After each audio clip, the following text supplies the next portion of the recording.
Welcome to the Freak Show, fellow freaks.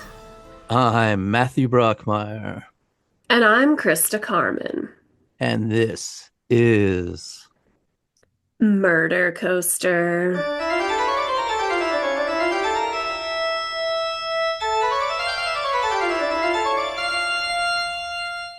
Dearest listeners. We welcome you on our journey through the tragic life and mysterious death of Edgar Allan Poe. Like his poems and stories, our image of Poe dwells on the razor's edge of fantasy and reality, truth and fiction, drenched in horror and tragedy. An enigmatic character and true iconoclast who eschewed religion and politics to focus on matters of the heart. A man always between two worlds, like a ghost perched between life and death. Born in Boston, yet raised in Virginia, he was neither a Yankee nor a Southerner, often dwelling in that strange middle ground of Baltimore, south of the Mason-Dixon line, yet north of our capital, Washington, D.C. Neither renegade nor patriot, he walked the earth as one knowingly doomed and resigned to a forlorn fate, who saw himself above all as a poet and lived a life as tragic and fascinating as one of his stories. As he himself would say, an ill-fated and mysterious man, bewildered in the brilliance of thine own imagination and fallen in the flames of thine own youth. Ladies and gentlemen, we present to you the story of Edgar Allan Poe. Let's begin.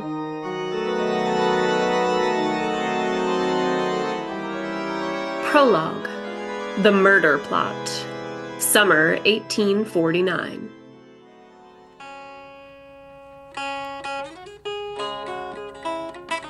I am full of dark forebodings. Nothing cheers or comforts me. My life seems wasted. The future looks a dreary blank. There were three brothers in merry Scotland. In merry Scotland there were three. And they did cast lots which of them should go, should go, should go. Or to turn robber along the... When Edgar Allan Poe stepped out of the train depot and into the streets of Philadelphia in July of 1849, it should have been a time of joy, promise, hope, and happiness, but instead was a time of grief, paranoia, and delirium. To quote Poe's literary peer and friend, English novelist Charles Dickens, "It was the best of times, it was the worst of times." Poe was 40 years old, and after decades of struggle, Edgar's dream of having his own literary magazine was finally becoming a reality. He'd secured financial backing from an investor in Illinois, and now was in the process of a lecture tour in search of subscribers. And his first true love, Elmira, who he'd been engaged to as a teenager and was now a wealthy widow, was on the cusp of agreeing to marry him. Love and literary success stood beckoning. But his heart was broken from the death of his wife, Virginia, and his mind filled with dark and paranoid thoughts of subterfuge and hopelessness. Once ensconced in the city of brotherly love, a place he'd once called home, and that he'd written some of his greatest works in, he proceeded to a tavern and began to drink, which always sent him spiraling out of control. All became a blur. Stumbling through the city streets, he lost his valise case with his lecture notes and ended up getting picked up by the police for public intoxication and thrown in the prison, but was released in the morning when they realized he was the famous poet Edgar Poe, who'd written The Raven. Bad news to old England came, bad news to old London town. There's been a rich vessel and she's Released from Moyamensing Sing prison, Edgar then headed to Sansom Street, to the studio of his friend John Sartain, an editor, publisher, and artist who'd become famous for reviving the mezzotint engraving process. As Sartain would later say, "He rushed in on me in terror for his life, pale and haggard, with a wild expression in the eyes. Shaking his hand warmly, I invited him to be seated." Poe, dressed entirely in black, which he was famous for, buttoning his frock coat to the very top so that the white of his dress shirt would not even peek out, sat on a stool and stated, "I have come to you for protection and refuge. It will be difficult for you to believe what I have to tell, that such things could be in this 19th century. It is necessary that I remain concealed for a time. Can I stay here with you?" "Certainly, as long as you like. You will be safe here. Whatever has happened?" It was on the train, leaving Brooklyn.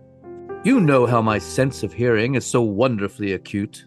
Well, I overheard some men a few seats away planning to murder me, to kill me and toss my body from the platform of the train car. I managed to give them the slip in Bordentown, hiding at the station until the train left. Then I made my way here to Philadelphia. "But why? Why would anyone want to kill you?" It was for revenge. "Revenge for what?" Well, women trouble. "My dear friend, do you think you could be mistaken? That it could have been a delusion, a scare created out of your excited imagination?" I tell you, I heard them, John. You know how gifted I am in the art of hearing.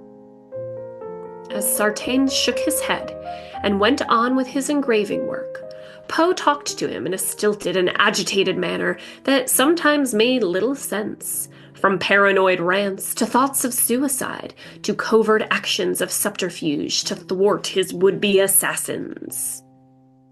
If this mustache of mine were removed, I should not be so readily recognizable. Will you lend me a razor that I may shave it off? Worried his friend might harm himself if he gave him a razor, Sartain said, "I have no razor, as I never shave, but if you want it removed, I could do that almost as close with scissors." Yes, that would work. We must remove this mustache. Post haste. The two men then took leave to the bathroom, where Sartain cut Edgar's mustache off with a scissor. They then returned to the studio and drank tea until it grew dark outside. When night had fallen, Edgar quietly stood and grabbed his coat. "Where are you off to now, Edgar?" To the Schuylkill Tavern. "Would you like me to accompany you?" That would be a pleasure. Thank you. As the two men prepared to leave, Edgar began to complain about his feet, how they ached and were chafed because his shoes were so worn down and dilapidated. Sartain had no extra shoes, so he offered him his slippers to wear, which Edgar accepted, shuffling out into the night in borrowed slippers. Poe and Sartain strolled through the city streets, Poe saying to his friend, "When I die, would you see to it that the painting Osgood has made of me shall go to my dear Aunt Clem?" "You have my word that as far as I can control it, it shall be done." They boarded a horse-drawn trolley and rode over the cobblestone to the Fairmont Bridge, where they departed. All was darkness, the only light coming from the tavern door, to which they headed. In the tavern, drinks in hand, Poe said to his friend, I was recently in Moyensing prison. "Were you?" Yes, and from the grated window of my cell I could see the battlemented stone tower and up the topmost point stood a young female figure, so radiant, either in herself or in her surrounding atmosphere, that the light on the wall of my cell was crossed by the shadows thrown from the window bars. And she addressed me, John, with words not clear and spoken slowly. But you know of my astonishing faculty of hearing, and, well, because of this, not a word failed to reach my ear. To every question the radiant maiden asked, it was necessary I make apt response, or the consequences would be fatal. Really? And what did she ask you, Edgar? Much. She asked me much. And then there was a great cauldron of boiling spirits, and they asked me if I would like to take a drink. I declined. If I had said yes, do you guess what they would have done? But what, Edgar? What would they have done? I should have been lifted by the hair of my head and dipped into the hot liquid up to my lip, like Tantalus, surrounded by water but forever thirsty. But that would have killed you. Of course it would. That's what they wanted, and why they tried to catch me. But you see, I escaped the snare. At last, in order to torture me, they brought out Mrs. Clem, my dear Muddy, and compelled me to have my sight blasted, and my heart grieved by seeing them first saw off her feet, then her legs at the knee, her thighs at the hips, and so destroy her piecemeal, all to torture me. John Sartain listened to his friend Edgar's delusional rants, growing increasingly worried. He'd never seen him in such a state before. Something was surely very wrong with him.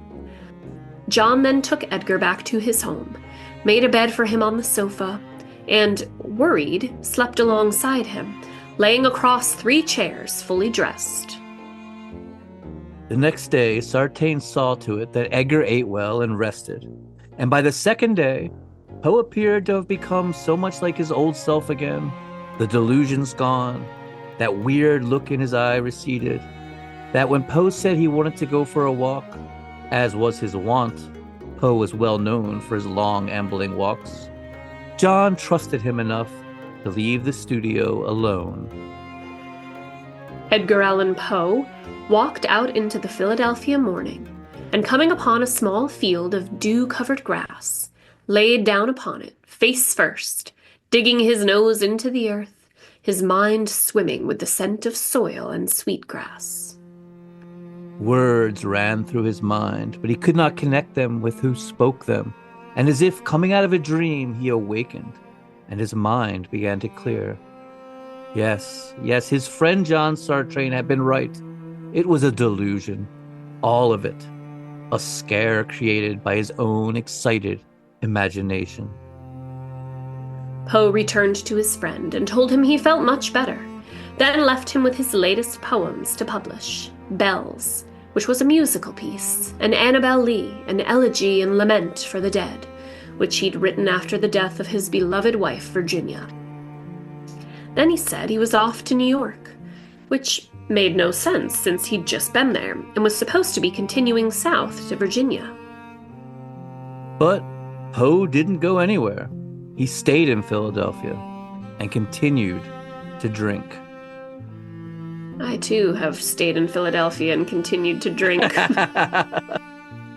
There was a heat wave in the city, and cholera was running rampant, many fleeing or boarding up their doors. So the streets were vacant, windows shuttered and bearing signs saying, "Cholera inside, do not enter." Edgar began to convince himself he had cholera, that he was growing sick, taking mercury as a cure, writing his beloved mother-in-law on the 7th of July. I have been so ill, have had the cholera spasms quite bad, and can now hardly hold the pen. It is no use to reason. I must die. I have no desire to live. But just a few days later, he wrote her again, admitting it was all from an alcohol bender, saying, All was hallucination arising from an attack of mania a potu, the madness from drinking. May heaven grant that it prove a warning to me for the rest of my days. If so, I shall not regret even the horrible, unspeakable torments I have endured. But he continued drinking, and on July 12th, Edgar staggered into the newspaper office of George Lippard, editor of Quaker City, who was a great admirer of Poe and also wrote Gothic tales of horror. Edgar stumbled up the stairs, dirty, disheveled, and wearing only one shoe, as Lippard would later say. He came stealthily, as if conscious that the world had forsaken him and that he was an intruder anywhere. Poe told him, I have nothing to eat, nowhere to sleep, and not one friend in God's world. You are my last hope. If you fail me, I can do nothing but die. George Lippard was deeply saddened to see a, quote, great man whose genius had enriched publishers, begging bread in Philadelphia on a hot summer's day. Poe, completely out of sorts and rambling, beseeched his friend, Get me out of Philadelphia. I'm heartsick for Virginia. I'm freer there than in any other place. There, I will find audiences for my lectures and subscribers to my magazine. But George had used the last of his money for rent and was penniless at the moment, with no way to help his friend or give him anything. So, leaving Poe there to rest and gather his wits, he scurried out and went about town asking for donations to help the great poet get back to Virginia. Many of the publishers and writers he sought out were out of town because of the cholera epidemic, but a number of people did donate to the cause, and one Reverend Burr, a great admirer of Poe's work, agreed to buy him passage to Richmond for $7 and accompanied George back to the newspaper office where Poe was waiting. Burr and Lippard took Edgar to the train depot at 11 Market, and one would like to think perhaps bought him new shoes along the way. Dude, yeah. Stumbling around with only one shoe is something, you really hit rock bottom. It's like something out of a nightmare. I don't even think Bukowski stumbled around with one shoe on. Yeah. Poe, man. As the train pulled up to the station, which was really nothing more than a Victorian house beside the tracks, and passengers began to board, Lippard says, quote, he held our hand for a long time and seemed loath to leave us. There was in his voice, look, and manner something of a presentiment that this strange and stormy life was near its close. Burr and Lippard watched as the train departed south, wondering what had happened to their talented and promising friend. It was Friday the 13th of July.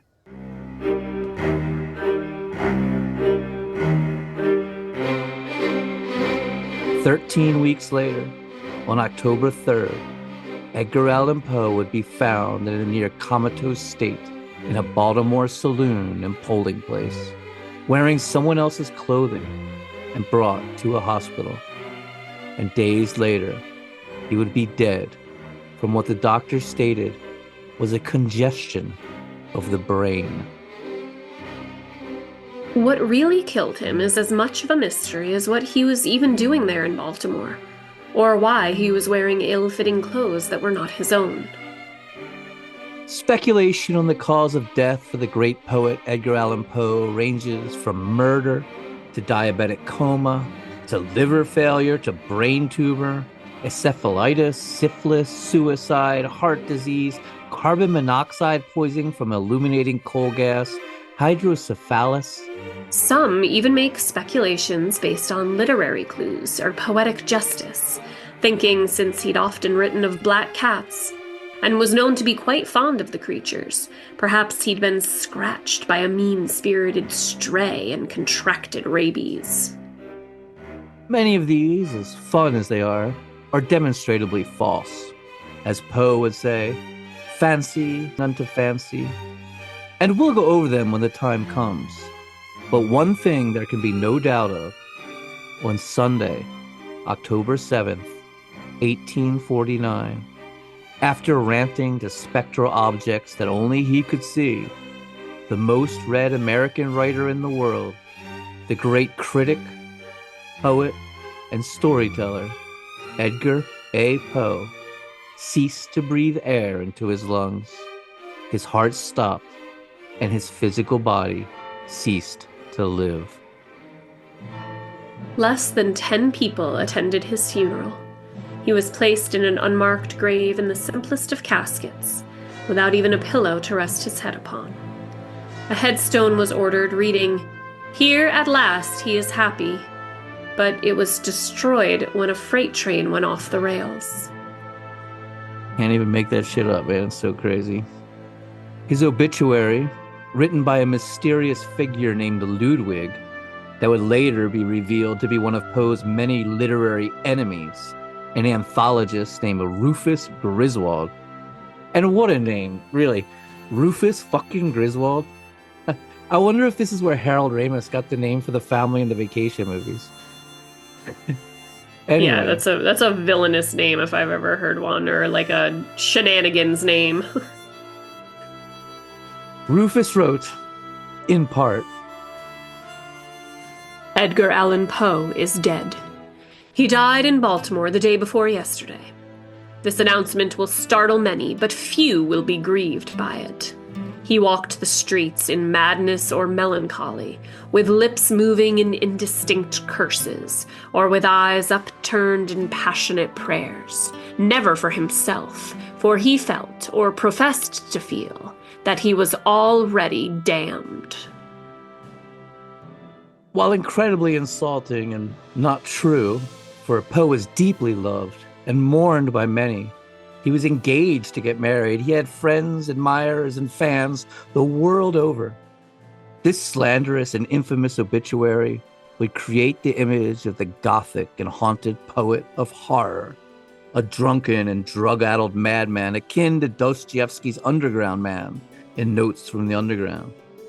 And Dostoevsky had, in fact, been a big fan of Poe's and claimed he was inspired by the telltale heart to write Crime and Punishment. And in some ways, especially at the end, he was that desperate and forlorn American poet, a precursor to the Beats, an early Gothic version of Kerouac. But he was much, much more than that.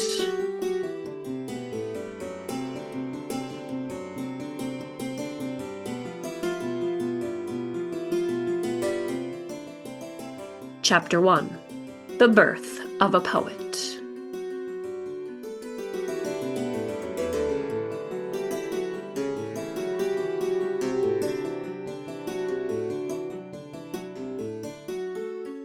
From childhood's hour, I have not been as others were. I have not seen as others saw. I could not bring my passions from a common spring. From the same source I have not taken my sorrow. I could not awaken my heart to joy at the same tonic. And all I loved alone.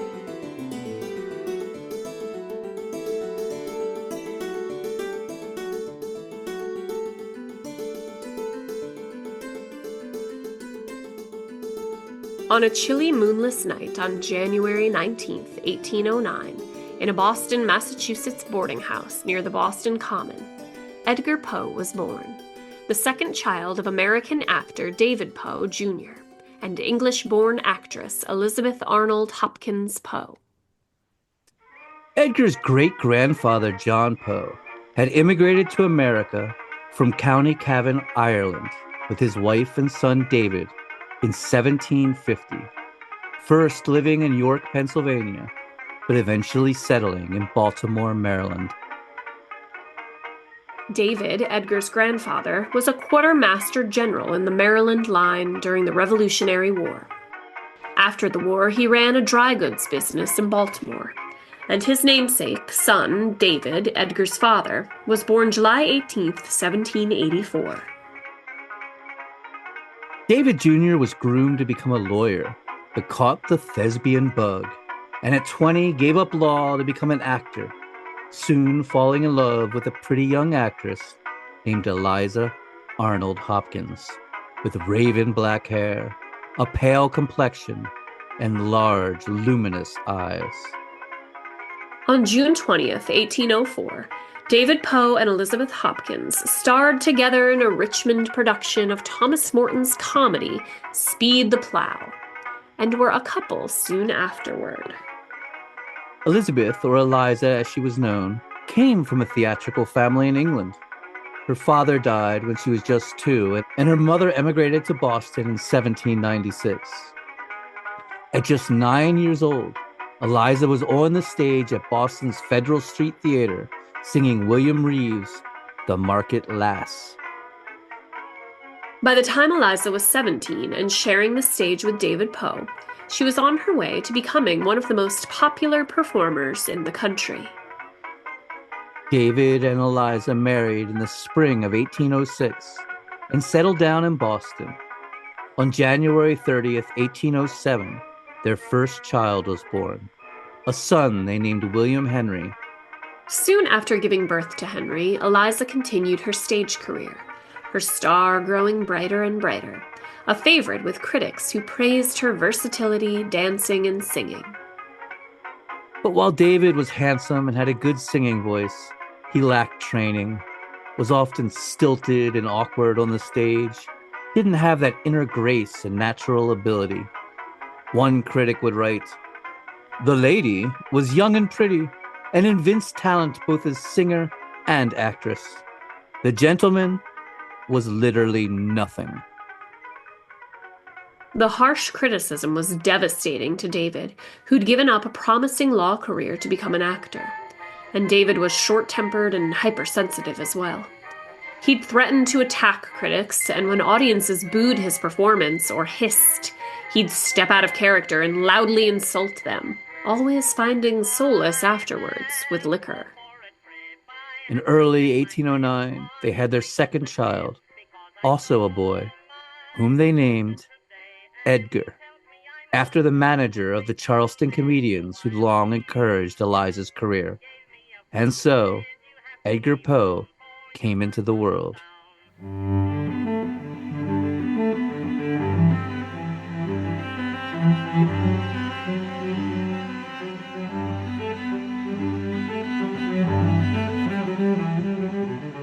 The Poes then moved to New York to begin a run at the Park Theater of the Castle Spectre, a 5-act drama by Matthew Gregory, author of the Gothic masterpiece, The Monk, which I'm staring at on my shelf right in front of me. Nice. It's so interesting the way all this Gothic, it's like a cyclone of Yeah, dark that's Gothic wild. weirdness. As I was reading that, I was like, Matthew Gregory, no shit.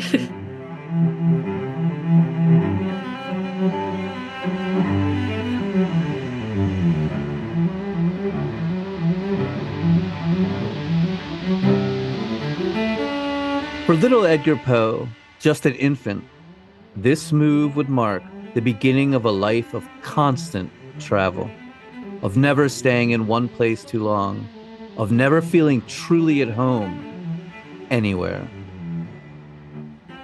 The Castle Spectre was a hugely popular play, and the theater was packed every night, critics lavishing praise on Eliza, but unfortunately they panned David, who fell into drinking more and more. After just 6 weeks in New York, he quit the theater, devoting himself instead to drinking.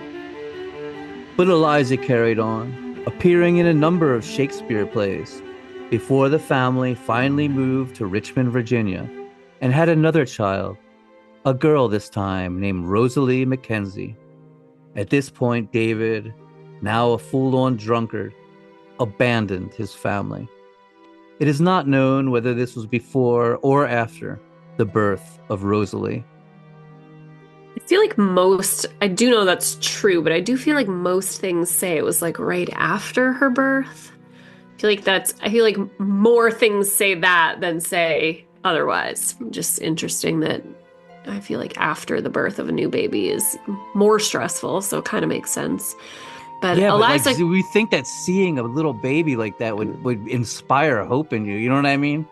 yeah, maybe 50-50 for some it would, and for some it would have the opposite effect. I don't know. Well, Eliza continued pursuing her acting career as a single mother, often leaving her 3 children in the care of an elderly nurse who quieted them by feeding them bread soaked in gin and opium tincture. As a family friend stated, She freely administered them gin and other spirituous liquors, with sometimes laudanum, believing it would make them strong and healthy.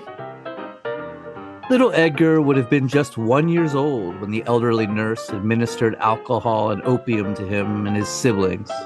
But this wasn't uncommon, especially during teething. At that time, there was a very popular elixir for teething babies called Mrs. Winslow's Teething Syrup, which contained both whiskey and opium. Often, fussy children were given what is called a sugar tit to soothe them. A sugar tit is the corner of a pillowcase packed with sugar and filled with whiskey. That is wild. The child sucks the whiskey from the corner through the sugar. And I think those were popular up into the 1960s, even into the 70s. I think they were giving kids that shit. Wild, totally. Meanwhile, Eliza was working the stage in Richmond, Norfolk, and Charleston, but it soon became apparent that something was terribly wrong. As her youthfulness began to fade, and she grew gaunt and ill, and began to cough up blood, it was the consumption, the wasting away disease, what we know today as tuberculosis. An October 11th rendition of The Stranger would be her final stage performance. Without work, Eliza relied on charity to raise her children. Many patrons of the arts donated to her cause, and a benefit was performed for her, a Richmond newspaper reading. To the humane heart on this night, Mrs. Poe, lingering on the bed of disease and surrounded by her children, asks your assistance, and asks it perhaps for the last time. The generosity of a Richmond audience can need no other appeal. And on December 8th, Eliza Poe passed away, the papers stating, By the death of this lady, the stage has been deprived of one of its chief ornaments. She never failed to catch the applause and command of the admiration of the beholder. It's kind of fucked up to call someone an ornament. Yeah, it is a little weird. She was only 24 years old, and little Edgar, not quite 3, sat beside her deathbed with his brother and sister and watched as she perished. And just 3 days later, in Norfolk, Edgar's father David died as well, most likely also from tuberculosis, exacerbated by alcoholism. Chapter 2. Little Orphan Edgar. Now when I was a little lad, and so my mother told me, way haul away, we'll haul away, Joe, that if I did not kiss a girl, my lips would grow all moldy. Way haul away, we'll haul away, Joe, way haul away, we'll haul. Edgar's older brother Henry was taken in by their father's family in Baltimore, namely David Sr., the Revolutionary War hero. But the elderly David felt he couldn't provide for all 3 of the children, especially when it came to supplying a first-rate education, which could be expensive. So he reached out to sympathetic members of the community. Rosalie was adopted by a merchant named William Mackenzie.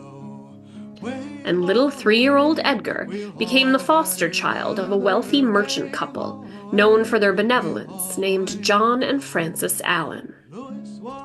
Frances, or Franny as she was known, was a frail woman, often ill, and unable to have children of her own. So she delighted having precocious little Edgar to raise. The Allens had Edgar baptized on January 7th, 1812, making themselves his godparents and giving him the middle name Allan. But they did not adopt Edgar, and never would. While the childless Fanny would mother and pamper little Edgar, raising him as if he were her own son, John Allan, who'd also been an orphan and considered himself a self-made man, thought dependency caused a weakness of character, and wanted Edgar to become an independent and self-reliant man like himself. John Allan was a tough and hot-tempered merchant who dealt mainly in tobacco, but exported everything from wheat and wine to tombstones. Franny, on the other hand, who was also an orphan, they were a family of orphans really, was kindly and giving, but she was frail and prone to illness, often bedridden with one ailment or another. And in many ways, young Edgar lived in the margins of a cold father figure and a kind but sickly and absent mother figure. Neighbors of the Allans described little Eddie as a, quote, lovely little fellow with dark curls and brilliant eyes, dressed like a young prince and charming everyone by his childish grace, vivacity, and cleverness. And he definitely inherited a flair for the dramatic arts from his parents. When visitors came to the Allan house, he would recite them poems from memory, often standing on the dining room table in his stocking feet and toasting the ladies. By just 5 years old, he was reading the newspaper and was soon attending the Richmond School, where he was described as a highly intelligent and charming boy. Chapter 3. London.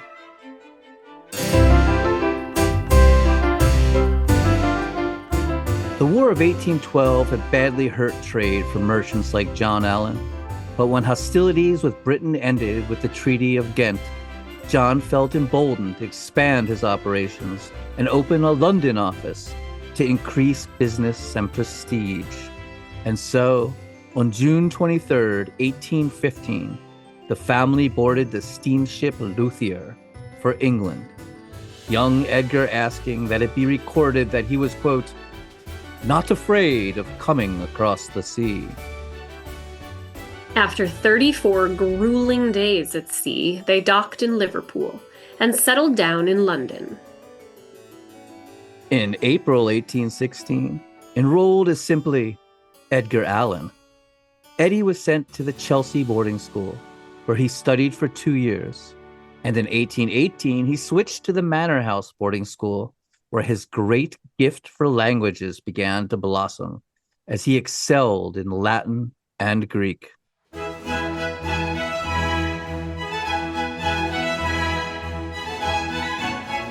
The headmaster described him as intelligent, yet wayward and willful. John Allan would write to relatives about his young foster son, saying, Edgar is a fine boy who reads Latin sharply. He is growing wonderfully and enjoys a good reputation, and is both able and willing to receive instruction. He is a very fine boy and a good scholar. Young Edgar Poe's 5-year stay in London was fundamental to the writer he would become. Edgar read Shakespeare, devouring The Tempest, and became fascinated with Daniel Defoe's Robinson Crusoe, his mind filled with fantastic tales of travel and shipwrecks in dangerous foreign lands. He read tales of horror in Blackwood's magazine. They lived near the British Museum, and Edgar would explore the antiquities, the Egyptian mummies and medieval suits of armor. He'd wander London, the ruined mansions, cemeteries and abbeys, Gothic churchyards, all setting off sparks in his active imagination and becoming fodder for his future writings. But life was difficult in London. Fanny was often ill, never really recovering from the long voyage, and business was brusque for John. The family was not doing well financially. And when the London tobacco market collapsed in 1819, the fall of the House of Allan began. The London venture was a failure, and it was decided they should abandon their enterprise and retreat back to Virginia. So in June of 1820, the Allan family boarded the Martha in Liverpool and headed back to the United States. Chapter 4. Back in the USA.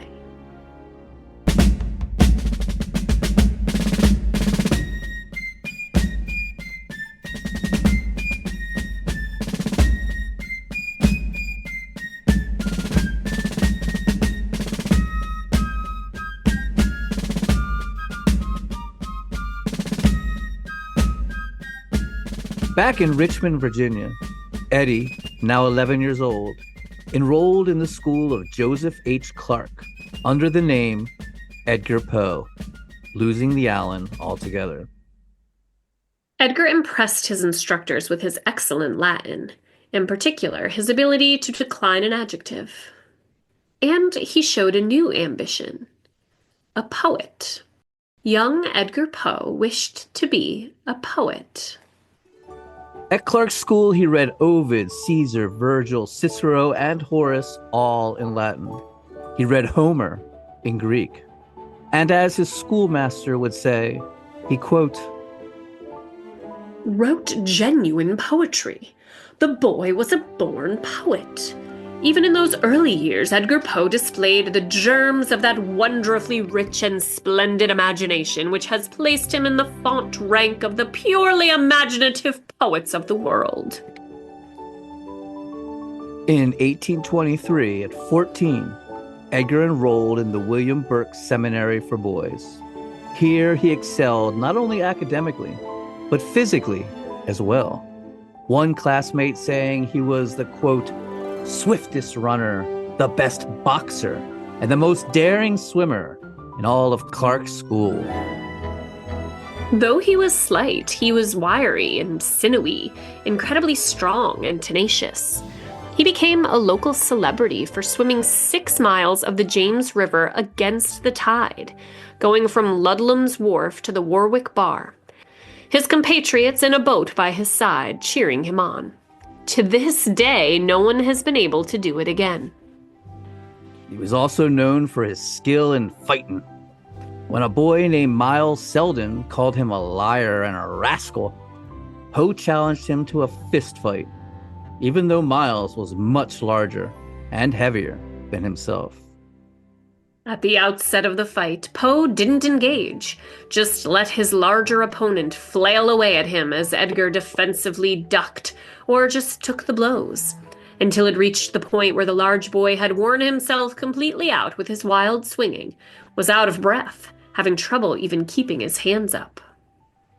Poe then pounced, administering a sound beating, a tactic Muhammad Ali would later dub the rope-a-dope. Poe was also a lieutenant in the Junior Morgan Rifleman Volunteer Company, performing in the procession for the Marquis de Lafayette's 1824 visit.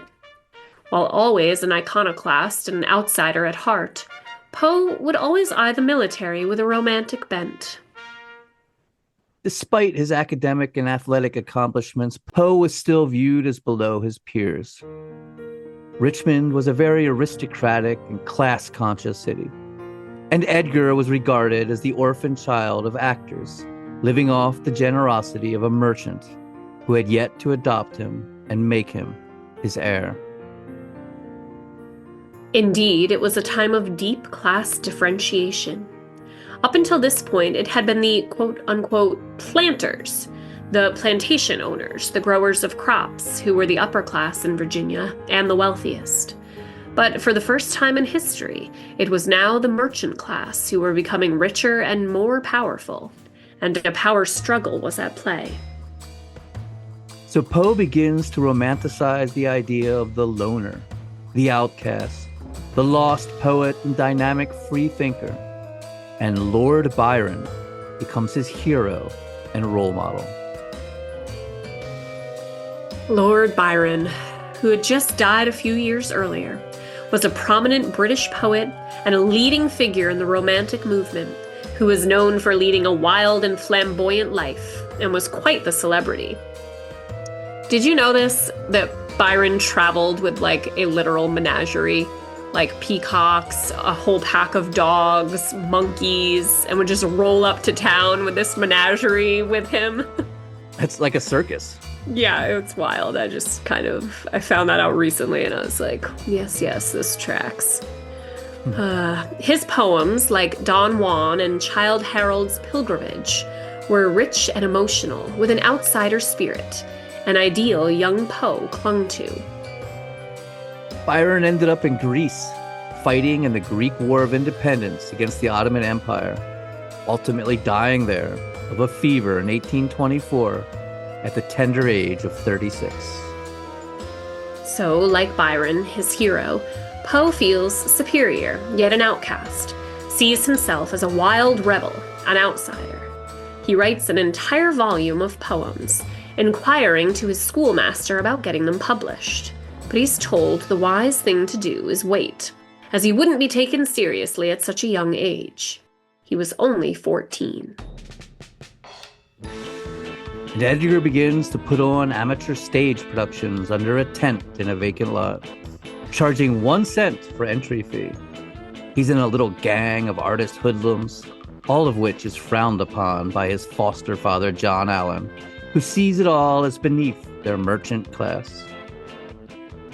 John Allan, seeing himself emblematic of the rising class of merchants, hoping to outrank the planter class, considered having a child become a lowly entertainer as not ideal, and John grew disillusioned with his foster son, writing to relatives about the now 15-year-old Edgar.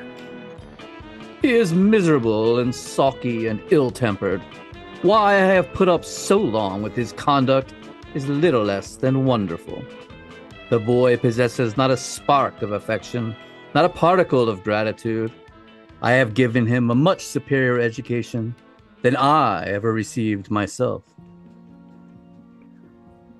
Edgar, meanwhile, had sought affection elsewhere, having formed a tight bond and found another mother figure in his friend Robert's mother, Jane Stannard, who became, quote, the first purely ideal love of my soul, the truest, tenderest of this world's beautiful, most womanly souls, and an angel to my forlorn and darkened nature. Jane's home became a refuge for him. A melancholy woman suffering from deep depression, Edgar found a kindred spirit in Jane. But Jane soon slipped deeper into mental illness, and within a year of their meeting, she died. A devastating blow to young Edgar. It was as if he'd lost yet another mother. He often visited her grave in Shockoe Hill Cemetery and began to have horrible nightmares of an icy hand falling upon him. The memory of Jane Stannard would later inspire him to write the poem, To Helen. Helen, thy beauty is to me like the Nyctium bark of yore, that gently over a perfumed sea the weary wayworn wanderer bore to his own native shore. When desperate seas long wont to roam, the hyacinth hair, the classic face, thy naiad airs have brought me home to the glory that was Greece and the grandeur that was Rome. Lo, in yon brilliant window niche, how statue-like I see thee stand, the agate lamp within thy hand. Ah, Psyche, from the regions which are holy land. Chapter 5. Windfall, Elmira, and Thomas Jefferson.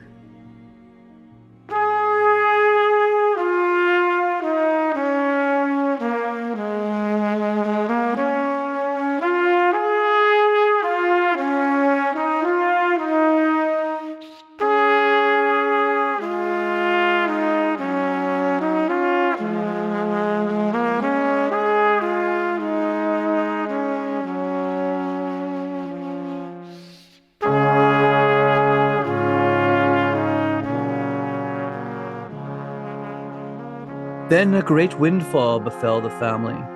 John Allan had been struggling to pay his company's debt, to get himself out of the financial fiasco his London enterprise had caused, and his incredibly wealthy uncle William Galt had been helping him.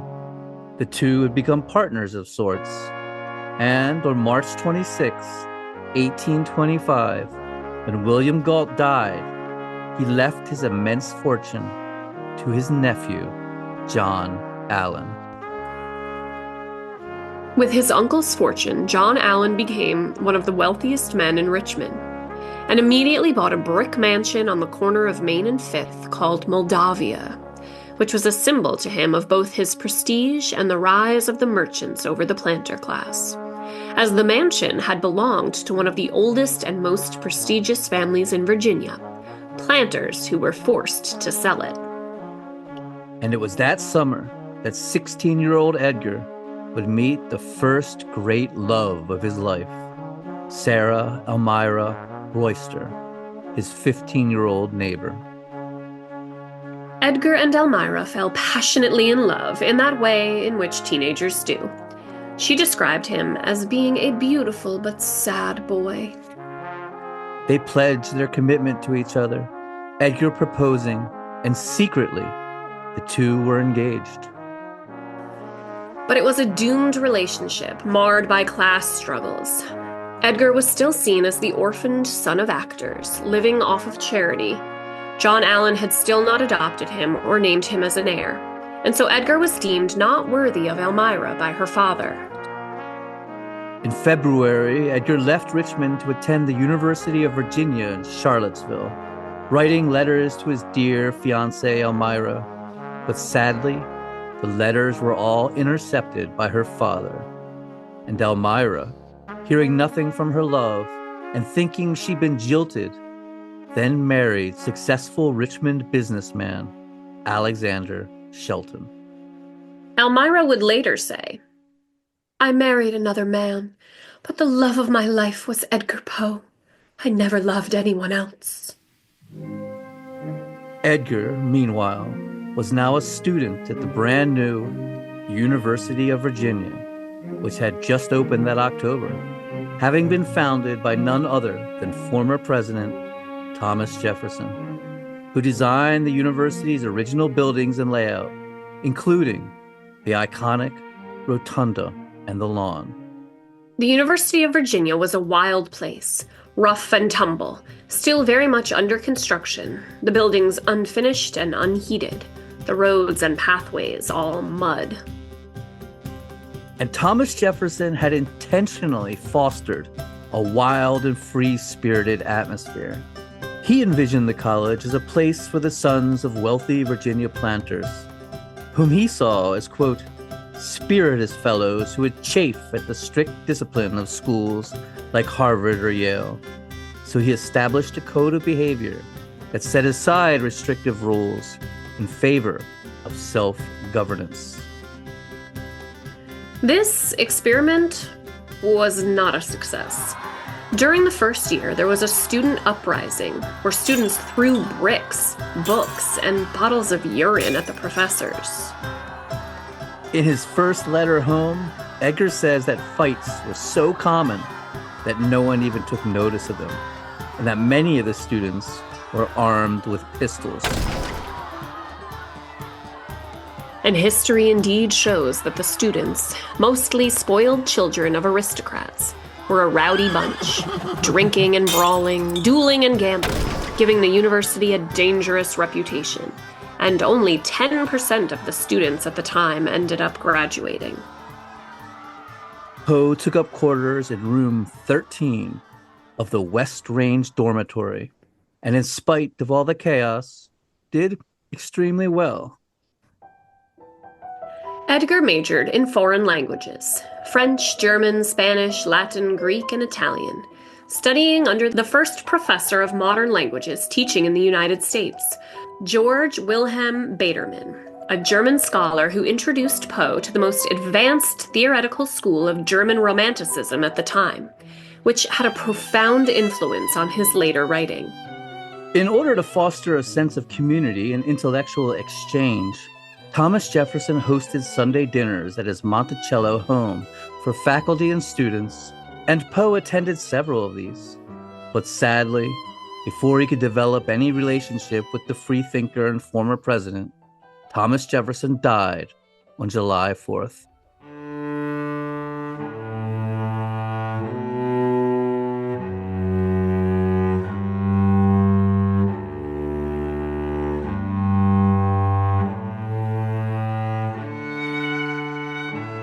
Edgar was known not only for his oratory skills as a poet, but for his artistic skills as well, and fellow students wondered which occupation he'd pursue, painter or poet, for he was remarkable in each.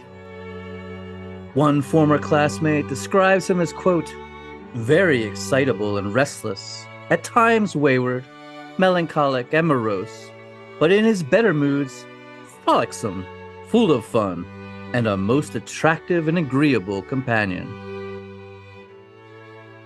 Poe's final examinations at the school were held by none other than two former presidents, James Madison and James Monroe, which is insane. Can you imagine being grilled by two former presidents? But Poe did excellent and received honors in his final examinations. Unfortunately, while he excelled academically, there were many underlying issues. It was here at the University of Virginia that Edgar got his first taste of alcohol after the alcohol he was given as a baby, I guess one could say. Oh, yeah, right. Which would become a lifelong problem. Some historians speculate Poe may have had some sort of allergy to alcohol, and that just a single sip sent him into delirium. And this time at the university is often cited as an example, as he'd guzzle down a glass of wine and go wild. But he was just turning 17 and had never drank before, so of course a glass of wine is going to go to his head, and I do wonder just how large these glasses were. You have a big old glass, you can fit half a bottle in one of these things, you know? Now, I'm not really like this great scholar of Poe, but in my research, and I've done a lot of it, I've come to doubt this whole allergy to alcohol thing. I think he was just a terribly addictive personality, something I know about firsthand. It's in the historical records that as an adult, at times he would drink before breakfast, first thing in the morning. Someone with an alcohol allergy that went mad from just one sip wouldn't be able to drink before breakfast. This is what alcoholics do. It's called hair the dog that bit you. And he'd often be in taverns drinking quite good-naturedly, perfectly fine. Imbibing alcohol was very socially accepted, especially as a lot of drinking water was contaminated and alcohol was considered a safer alternative than water. And we'll see many examples of Poe just having a few drinks and being perfectly fine. I think the issue is that he was heavily prone to binge drinking. As they say, one is too many, and there's never enough. That first one got him going, then there was just no stopping. Later on in his life, he'd go on crazy benders, often self-medicating to ease his terrible sorrows and melancholy. Drinking for days straight, utterly inebriating himself, drinking until he could drink no more. And this is why his friends and relatives begged him not to drink, not even one sip. Yeah, I mean, I'm right there with you. I think it's a little silly, an allergy. I mean, he was an alcoholic. That's what alcoholics do. But the main issue with Poe's stay at the University of Virginia was a financial one. His foster father, thinking Edgar needed to learn to pull himself up by his bootstraps and become a self-made man, didn't give him enough of an allowance to survive on, even though he himself had just received an inheritance of outrageous proportions, making him one of the wealthy elite of Virginia. Not only was Edgar not able to afford the basic necessities, including books and food, he was seen as less than and below by his fellow aristocratic classmates, who saw class as everything. Again, Poe was an outsider, an outcast, the orphan son of actors, relying on the charity of others. While he was obviously brilliant and much more talented than all his peers, he still could never be their equal in the eyes of society. So, in order to make himself some money, to become a self-made man, he took to gambling, as it seemed the only means to advance. Poker was an incredibly popular game at this time, more a game of attitude and bluster than technical skill, bluffing and outwitting your opponents. And 17-year-old Eddie Poe took to playing cards as a mean of advancing himself financially. Big mistake. He soon lost all his money, was somehow given a line of credit, and ended up owing $2,000. An incredible amount of money, approximately $65,000 today. His foster father refused to pay his gambling debts or give him any more money, so with no other choice, Edgar Poe was forced to drop out of the University of Virginia, where he'd be given honors in foreign language by both James Madison and James Monroe. It was utterly humiliating, and one can only imagine how soul-crushing to his future plans of becoming a scholar of literature and a poet. He'd write his foster father about the scandal, saying, "I will boldly say that it was wholly and entirely your own mistaken parsimony that caused all the difficulties in which I was involved at Charlottesville. The expenses of the institution at the lowest estimate were $350 per annum. You sent me there with $110. Edgar returned to Richmond, defeated and humiliated, where he's expected to work for free in his foster father's accounting houses doing paperwork. And when he discovers his true love, Elmira, is now betrothed to another, he just cracks and decides to give up Richmond and head out on his own, writing to his foster father, "My determination is at length to take leave of your house and endeavor to find some place in this wide world where I will be treated not as you have treated me. I have heard you say when you little thought I was listening, and therefore must have said it in earnest, that you had no affection for me." Chapter 6. Boston.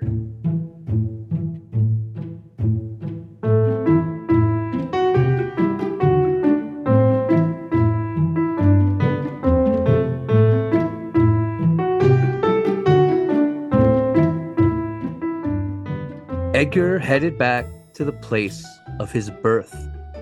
One of the few possessions left to him by his mother, besides a few letters and a miniaturized portrait, was a watercolor painting of Boston Harbor, inscribed on the back, For my little son, Edgar, who should ever love Boston, the place of his birth, and where his mother found her most sympathetic friends. Again we see this wandering, restless spirit. He hops a freighter up to Boston, where he works as a store clerk, picks up a few journalistic assignments, and sets to getting the book of poetry he'd been working on since he was 13 published, which he calls Tamerlane and Other Poems. He and a very young publisher managed to cobble up the money to print the poems, and they put it out, making 50 copies. It goes completely unnoticed to the world, garnering not a single review. Poe leaves this first book anonymous, perhaps dodging debt collectors, perhaps just being the nameless and mysterious poet, and simply lists the author as a Bostonian. But he wasn't a Bostonian. In fact, he wasn't really even a Northerner or Yankee. He'd been brought up in Virginia by Southerners, John and Fanny Allen, even had a slight Southern drawl to his voice. His brother, Henry, who'd been a sailor for a few years, had settled down in Baltimore, where his father was from, and his father before that, the Revolutionary War hero.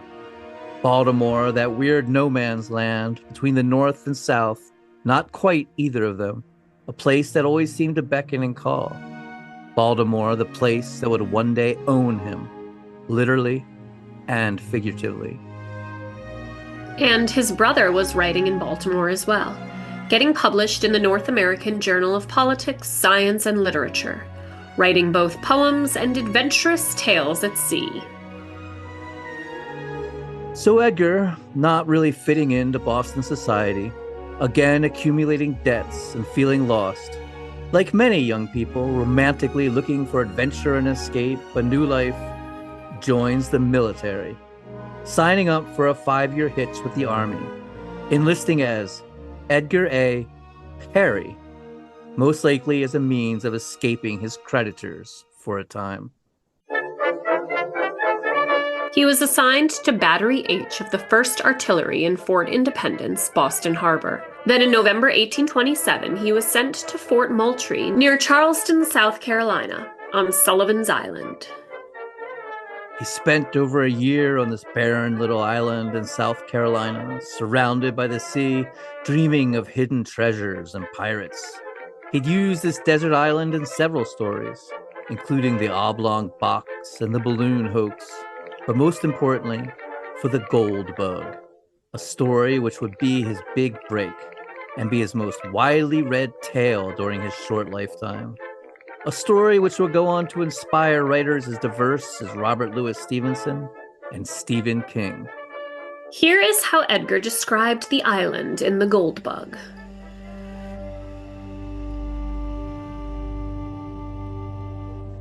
This island is a very singular one.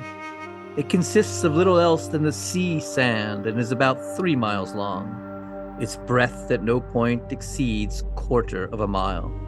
It is separated from the mainland by a scarcely perceptible creek, oozing its way through a wilderness of reeds and slime, a favorite resort of the marsh hen. The vegetation, as might be supposed, is scant or at least dwarfish.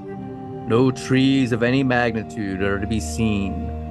Near the western extremity where Fort Maltier stands, and where are some miserable frame buildings tenanted during the summer by fugitives from Charleston, dust and fever may be found. Poe enjoyed being a soldier and was good at it. It all fit the romantic fantasy he was living in his head, of being like his poet hero, Lord Byron, who had been a soldier as well. His superiors praised him for promptly and faithfully performing his duties, as well as exemplary deportment, which included not drinking. He was then transferred to Fortress Monroe in Virginia and promoted to the highest rank for a non-commissioned officer, Sergeant Major. During this time, Edgar tried to make reconciliation with his stepfather, John Allan, but the rich old merchant wanted nothing to do with his disgrace of a foster son and wouldn't answer his letters. Scorned, especially as he was being withheld news from his dear foster mother, Fanny, whom he still adored, Edgar wrote his foster father back. It has been a matter of regret to me that when those who were strangers took such deep interest in my welfare, you, who called me your son, should now refuse me even the common civility of answering a letter. Ooh, harsh. And his beloved foster mother, Fanny, who'd always been a frail woman prone to sickness, continued to get sicker and sicker, wasting away, being slowly consumed by an invisible illness, as if a vampire were feeding upon her. And on February 28th, she died of tuberculosis. She was 44 years old.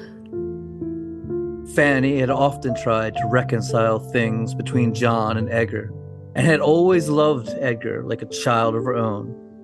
Now, she was gone. When Edgar heard he'd lost yet another mother to this strange wasting disease, he raced to Virginia, arriving the night after her funeral. She'd been buried in the same graveyard as Jane Stannard, the forlorn mother of his childhood friend Robert, with whom he'd bonded so tightly before her untimely demise. Edgar was crushed. 3 women, all mothers to him in different ways. Eliza Poe, whom he watched spit up blood and pass away as a toddler. Then Jane, the kindred spirit with her Gothic and morbid sensibilities. Now Fanny, the sickly foster mother who'd raised him as her own. The three deaths are said to have been the inspiration for the final verse of his poem, The Conqueror Worm. Out, out to the lights, out all! And over each quivering form, the curtain, a funeral pall, comes down with the rush of a storm. While the angels, all pallid and wan, upraising, unveiling, affirm that the play is the tragedy, man, and its hero, the conqueror, worm. Although it's not known for sure, most historians speculate that on her deathbed, Franny asked John to forgive Edgar, and he agreed. So John Allan greeted his foster son on his return to Richmond and bought him a suit of black clothes, a hat, gloves, and knife. And while the somber outfit of all black was a sign of mourning, it was also a look that Edgar took to heart and that he'd be long known for. John also helped his foster son to arrange a much-desired discharge from the army, where he'd still had 3 more years to serve. But if Edgar wanted an education, maybe the discipline of the military was just right for him, and it was agreed upon, at Edgar's suggestion, that if John would secure the discharge, Edgar would then attend none other than West Point, the United States Military Academy. It was a bold move. West Point was notoriously strict, but Edgar thought he could prove himself to John Allan with this course of action, and that perhaps he could still prove himself worthy of being made an heir to his vast fortune. While waiting for his acceptance to West Point to finalize, Edgar went to Baltimore to visit family. He reunited with his beloved older brother Henry, also a poet and a writer, who'd had many adventures on the high seas as a sailor. They were more than just brothers. They were literary comrades who cherished each other's writings and wild stories of life. His grandmother, the general's widow, was still alive and was there to greet him in Baltimore, as well as his Aunt Clem and her 6-year-old daughter, Virginia. Eventually, Aunt Clem would become the next mother to Edgar, whom he'd affectionately call Muddy, though she would be the mother to outlive him. And his little cousin Virginia, well, she would become his great love and his wife. Then Edgar's second collection of poems was published, Al Araf Tamerlane and Minor Poems, released by Baltimore's Hatch and Dunning Company, who printed 250 copies. With his second book, he uses the name Edgar A. Poe. By including his middle initial, he gives credence to the Allans who raised him, but at the same time, not enough to use their full name, just the initial A. Edgar A. Poe would be the name he used for his writing for the rest of his life. It's with these early poems that we really see Poe's dark and gothic side begin to bloom, with poems like Alone, which reads in part, From the lightning in the sky as it passed me flying by, from the thunder and the storm and the cloud that took the form of a demon in my view. Or Spirits of the Dead, which reads, Thy soul shall find itself alone, mid dark thoughts of the gray tombstone. No one of all the crowd to pry into thine hour of secrecy.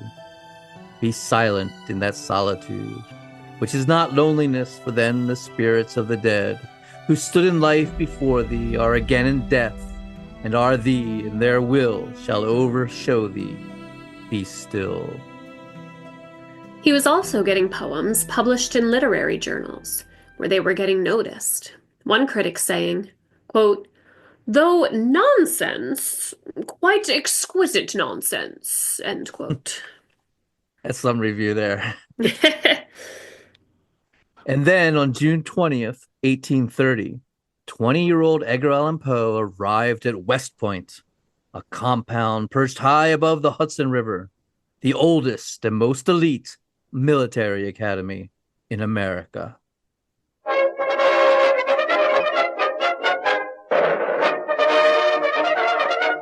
It was intense. Non-stop military training and drilling mixed with academic classes from 5:30 in the morning until 9:30 at night. Lights out at 10.